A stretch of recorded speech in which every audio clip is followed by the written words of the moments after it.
Welcome to Credit Shift, the podcast that dives into the challenges, the opportunities, sort of the tools and strategies that are shaping the world of credit, digital debt collection, and ultimately the whole area of digital transformation.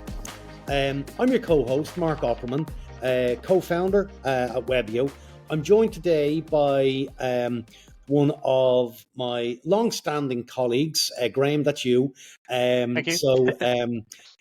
Great to have you on today's call or today's episode. And today's episode, what we're going to be talking about is SMS, and sort of bringing it from the normal to brilliant. It is an older technology. I say older, and most people, is it?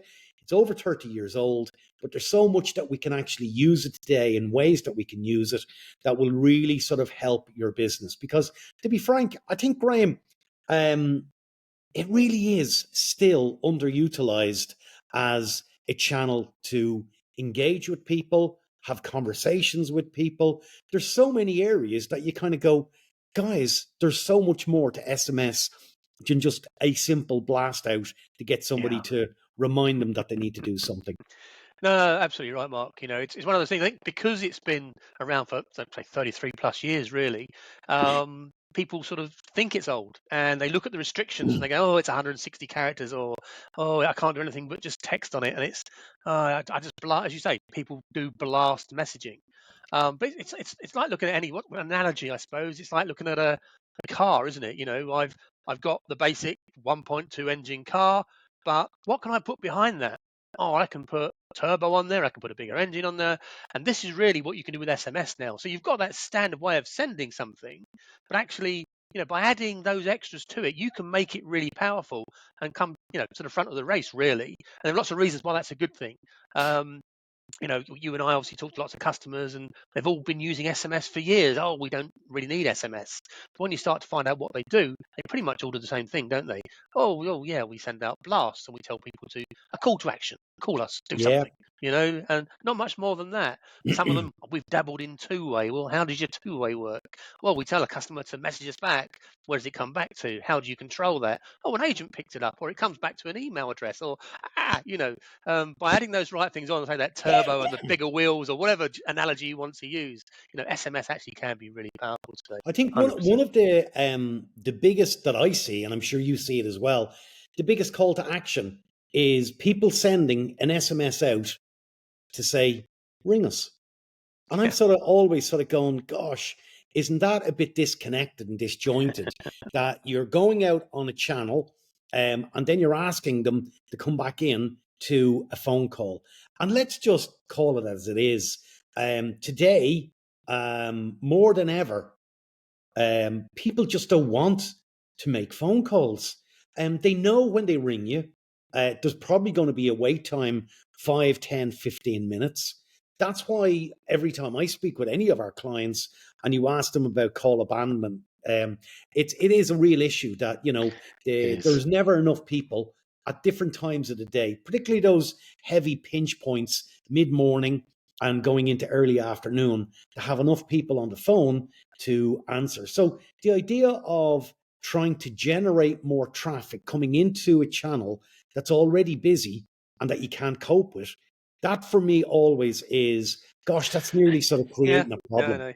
No. And you're right, 100%, Mark. The age groups make a big difference to who will make a phone call, who won't. Most people now under the age of 30 don't make phone calls. Everything's done social media. There's lots of other 40, reasons. Graham. Well, I'm an old man now, you can see. I clearly don't wash my top as often as you do. I think we got given them at the same time, Mark, but we'll leave that alone. So that's an age thing as well, I guess. What do I do? But no, seriously though, back to SMS. From my perspective, I talk to lots of customers and see what they're doing. And as we've just said, it's bulk, it's call to action. But there's other issues regarding just having to make a phone call. You're pushing it back to the customer. Ring me. A lot of people don't want to ring you. Most of these are about debt. Most of these are an embarrassing conversation. We say it so often, but people don't want to talk to people about their embarrassing situations. That SMS is one way removed. So make that as good as a conversation, but they don't actually have to speak to somebody. And that's what adding these bolt-on pieces, such as Webio, will allow you to do.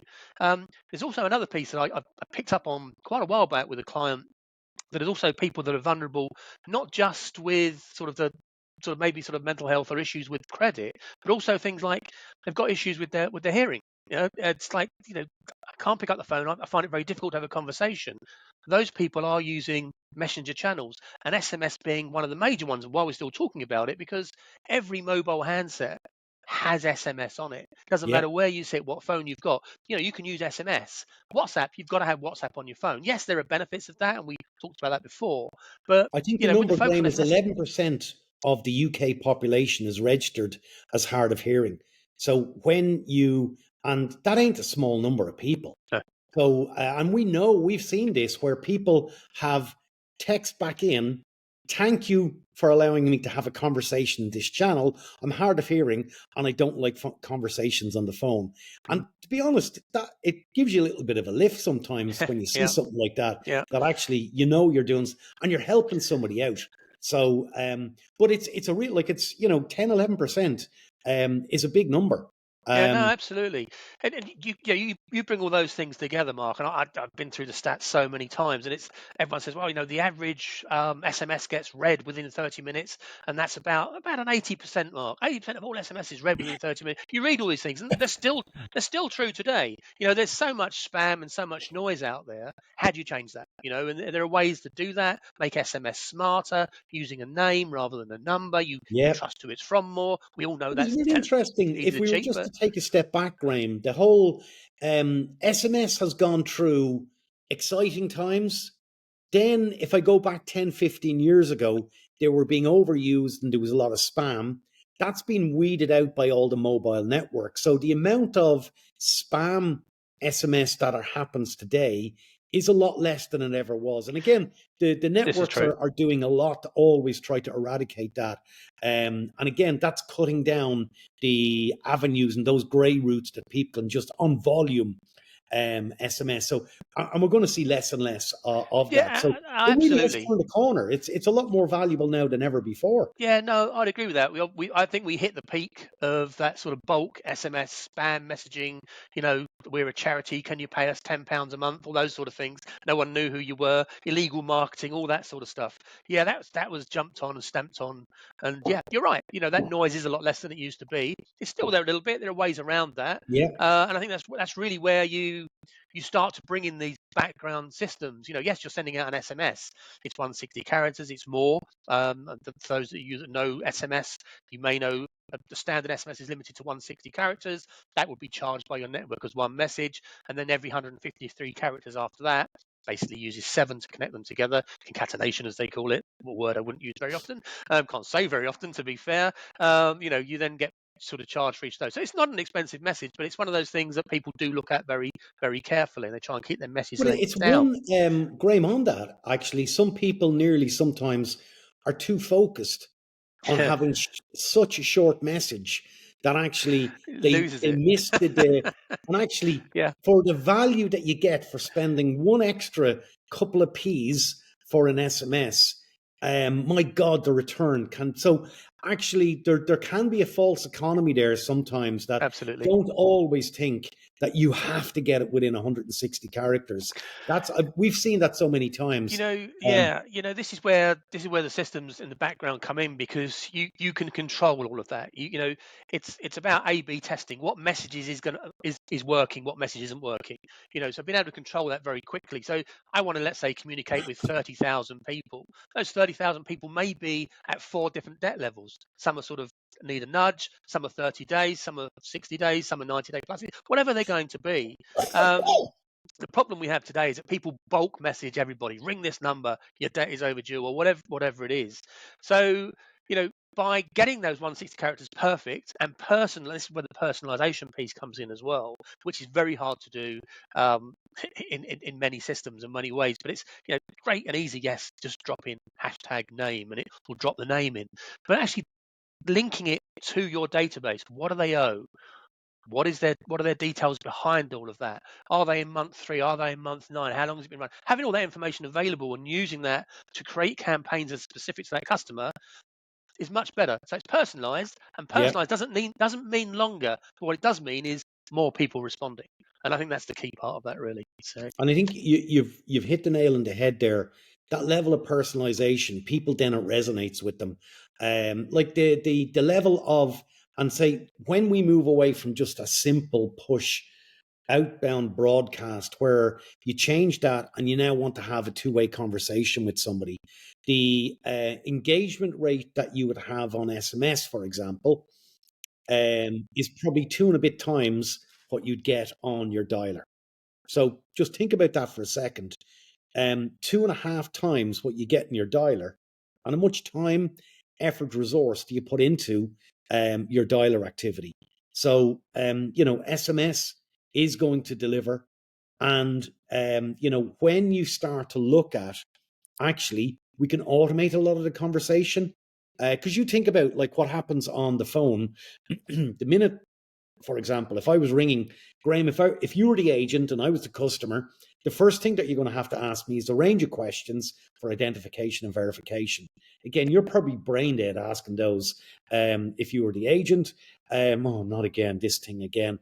And you only really get into the meat of the conversation when you get past all of that. But even simple things like that, they're so easy to automate. You get them out of the way early and you get then into the conversation. So that idea of that two-way conversation, it really is something that even after 30 something years and so many billions or trillions of SMS being sent, I'd have to be frank. I'm not going to say I'm shocked anymore. I'm just surprised most companies aren't using it to the maximum as cleverly as they can. Yeah. It's sad in a way that, we're 30 years in and we're still saying that. This is what I think you have to look at, and as I came to my analogy earlier on, really, that SMS is the conduit to get your words in the hand of your customer. That's what it is. Yes, there's a limitation. It is words. There's nothing else you can do in it, but it is the conduit to get it there.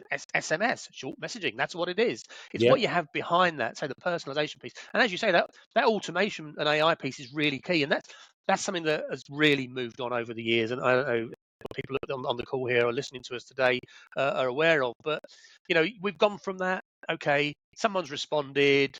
Now I have to have a phone call with them to go through that. What's your postcode? What's the last four figures of your account number? Okay, that is you. Now I can tell you what you owe, and now I can work out a plan with you. Again, SMS to phone, call to action.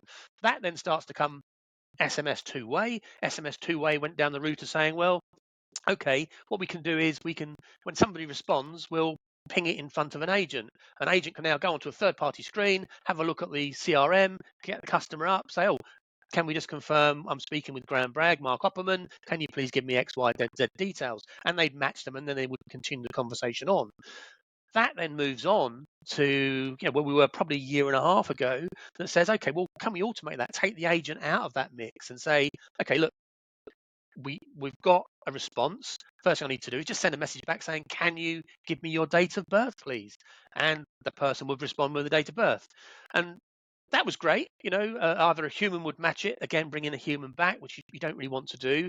Or then you go to that stage where actually I can link this in with my database, with my live system and say, does that match?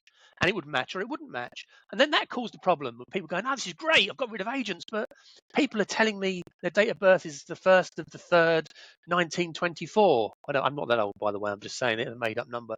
But yeah, I know the wrinkles are coming.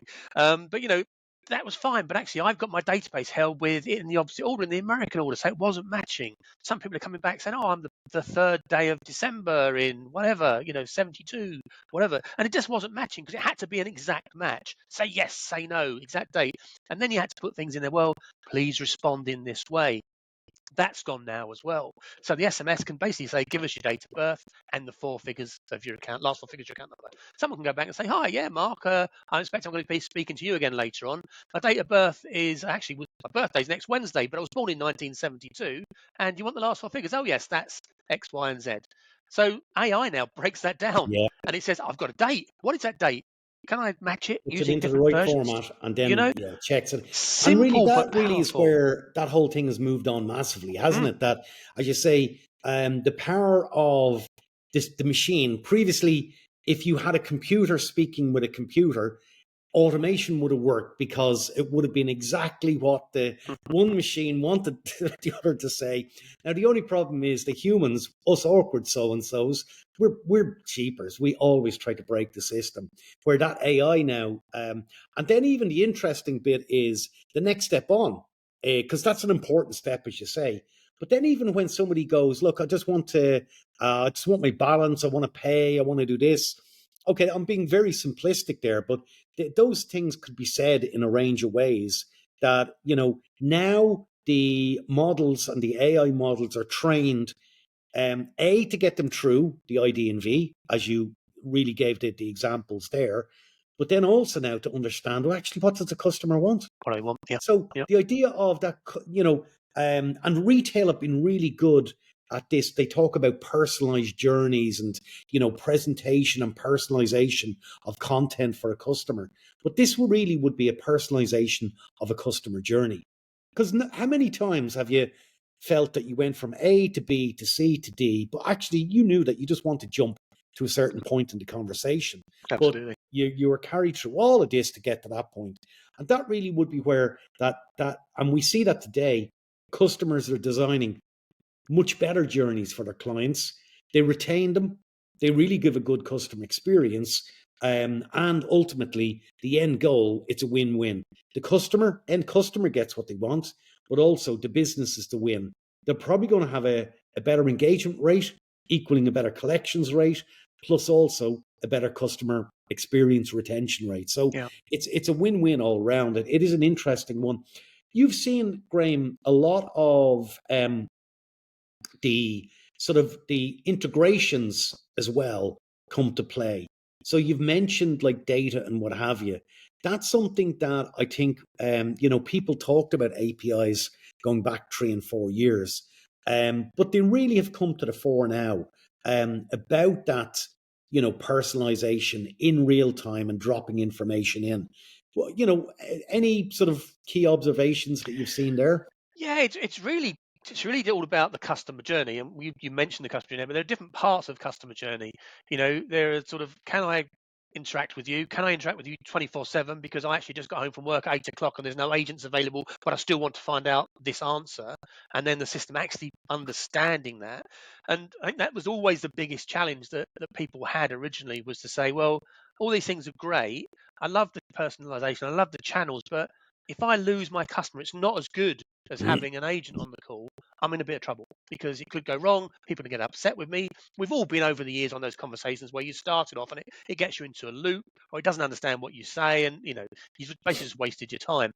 But the systems now are good enough to be able to mimic, or even better, a human agent. So that's really key.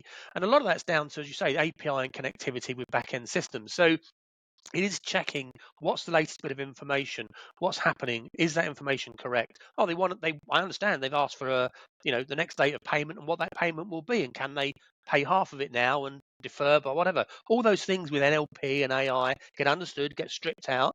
Then system can reach in via API, get that information. Is it the right amount? Is that amount acceptable? What is the date? And put that into a lovely sentence and pass it back to the customer. And the customer continue on that journey. The other thing on the API, which is key, is customers will come to you. People are so used to going outbound initially. I want to communicate with this customer. They're not communicating with me. But give the customer the ability to message in as well. And SMS is still used for this, and it's still very good for this. Yeah. Just give them the number.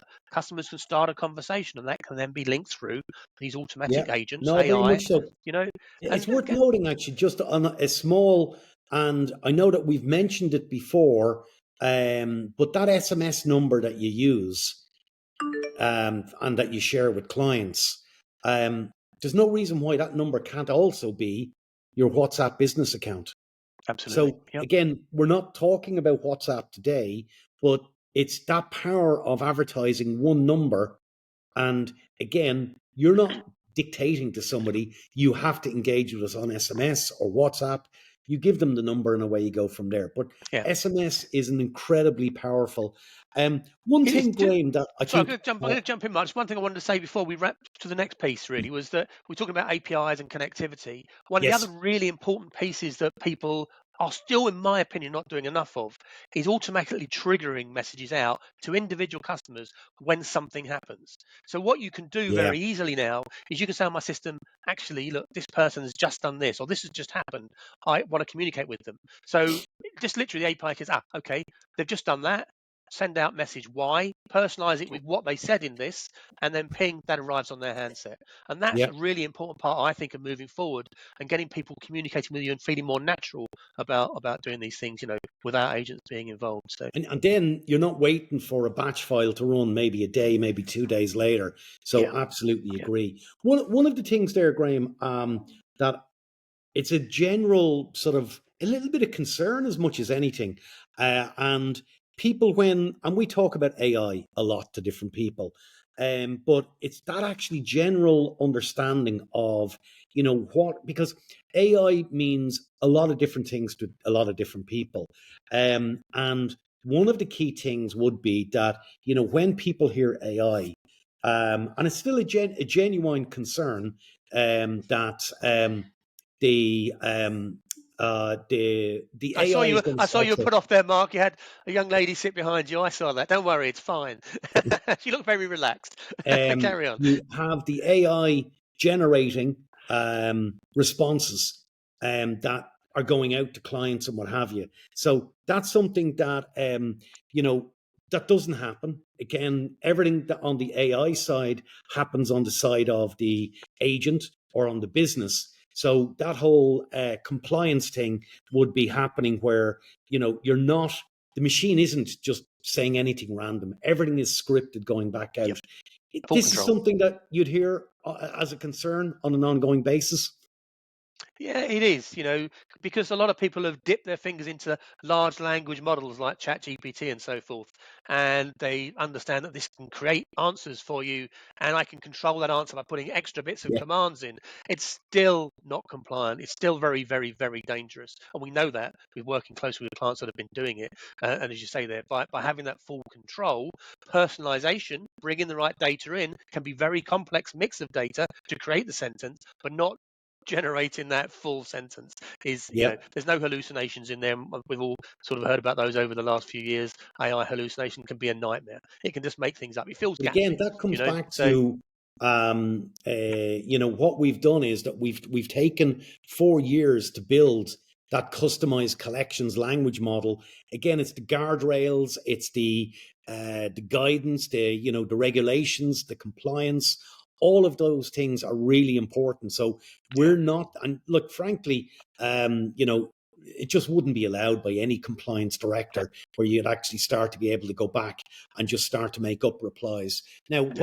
what we will see is the helping out lots, from summaries to co-pilots to all these other things.